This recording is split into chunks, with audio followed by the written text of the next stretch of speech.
Bonjour à tous, j'espère que vous allez bien. On se retrouve aujourd'hui dans une vidéo comment calibrer ses perles. Alors je vous ai fait deux vidéos. Là ça va être la première technique en utilisant donc la règle de calibrage, le nuancier de chez DTM qui permet de réaliser de jolies couleurs. Je vous avais déjà fait une vidéo là-dessus il y a au moins 2 ans. Donc je vous mettrai le lien de la vidéo si vous souhaitez regarder. Et là aujourd'hui donc on va utiliser la règle de calibrage pour pouvoir calibrer nos perles pour être sûr donc qu'elles fassent la même taille. Donc moi j'utilise deux techniques. Quand je veux aller rapide, je fais cette technique là et je vous ai préparé une prochaine vidéo pour vous montrer la deuxième technique, comment calibrer ces perles. Donc tout simplement là on vient prendre un morceau de pâte. Là c'est un reste de pâte qui me restait, donc de la pâte Artifact. Et comme vous pouvez le voir, il suffit d'insérer donc les morceaux de pâte à l'intérieur de la règle de calibrage pour pouvoir former donc des perles à la bonne taille.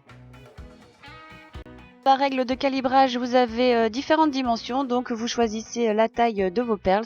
Comme ça, cela vous permet de réaliser des perles de taille identique pour vos créations.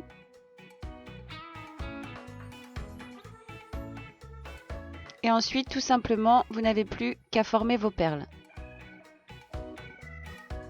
Alors il existe aussi plusieurs outils pour pouvoir réaliser les perles. Il y a les outils de chez Fimo. Je vous ai déjà fait aussi des vidéos dessus sur comment utiliser ces machines pour former vos perles.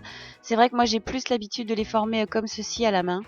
Je les trouve mieux réussis et voilà, c'est une habitude que j'ai. Donc c'est vrai que j'utilise plus mes mains que les machines outils. Donc là quand j'assemble mes pâtes, je viens bien lisser ma perle, la pâte au niveau de ma perle avant de la former. Donc je vais la former tout simplement au creux de ma main. Ensuite je vais vous donner une petite astuce selon la pâte que vous utilisez, parce que là j'ai utilisé l'Artifact et vous allez le voir, elle ne bouge pas quand on perce les perles. Elle est vraiment formidable pour ça, j'aime beaucoup cette pâte. C'est une astuce aussi que j'ai découvert en utilisant cette pâte. Mais la petite astuce, si vous faites des perles et que vous avez de la pâte un petit peu molle, je vous conseille donc de soit les passer un petit peu au réfrigérateur ou au congélateur, mais pas longtemps, histoire que la pâte durcisse. Et ensuite, je vous invite à laisser votre pâte sécher, par exemple pendant 24 heures, vous laissez votre perle faite comme ça sécher à l'air libre pour pouvoir ensuite les percer le lendemain. Donc là, je n'ai pas attendu, mes perles venaient d'être faites.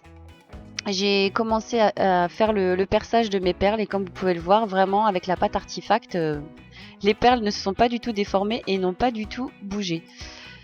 Donc pour percer mes perles, moi je me prends un outil, une petite pointe spéciale, je viens percer la perle d'un côté puis de l'autre et je viens donc terminer ma perle, le trou de ma perle, en faisant tourner ma perle comme ceci sur la pointe. Voilà, j'espère que cette vidéo vous aura plu et je vous donne rendez-vous donc pour la prochaine vidéo, comment calibrer ces perles. À bientôt!